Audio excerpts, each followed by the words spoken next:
Everyone, it's me Kuya R Motovlog. So, nandito ako ngayon sa Napsan Port or tinatawag na Pantalan. See? Tingnan nyo. Yan o. Yan, Pantalan siya. So, grabe. Sobrang ganda pala dito. Lalo na kalmada o. Grabing hibas. At malinaw yung tubig. Ayan. So, yan. Grabing linaw, di ba?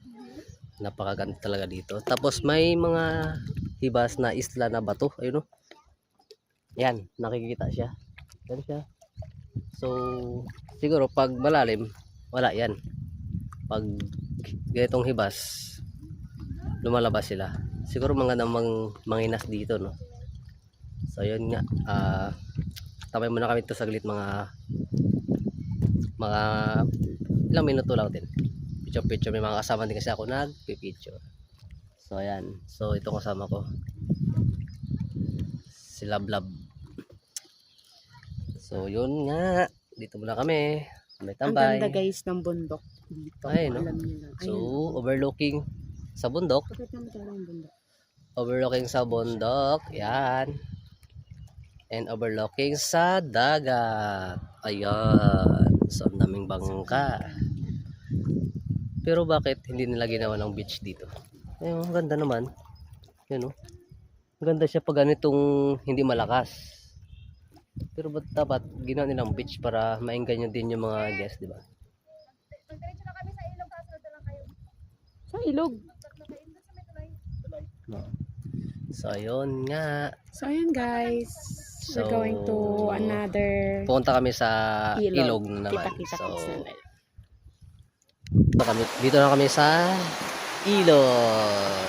Ayan. So ako parang ayaw ko kasi sabing init tapos magbabasa ka ng ilong na sobrang lamig, baka may impacho ako, diba? Tsaka wala pa akong talagang tulog ko. Kita mo yan. Makabidyoan ha. So dito lang ako, magbibigay ako sa kanila at papakita ko lang sa inyo. So ayun nga, so ayan sila. Ayan, magtatampisaw sila sa ilog dito sa may tulay. Ayan, tulay oh. So along the highway lang naman po yan siya. So ayan tulay at ito yung ilog. Ayan siya. At si Sanya.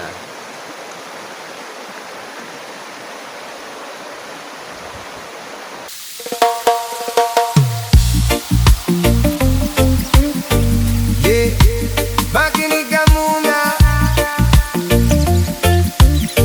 Ito ang kwento ng payapang buhay sa lugar na hindi mo kailangang magmadali. Sa umaga pa lang gising na ang liwanag, araw sumisilip sa bundok na marilag. Ibon ng alarm, hindi ingay ng kalsada, hangin sariwa parang yakat ng kalikasan. Walang traffic, walang stress na bumabalot, simpleng buhay pero puso'y busog. Kahit anong meron sapat na sa araw, dito sa probinsya ikaw ay matataw. Dahan-dahan lang ang takbo ng mundo, walang hinahabol, chill lang ang puso. Kahit konti basta totoo, dito mo mararamdaman ang tunay na gusto. Sa probinsya, buhay ay swabe, sariwang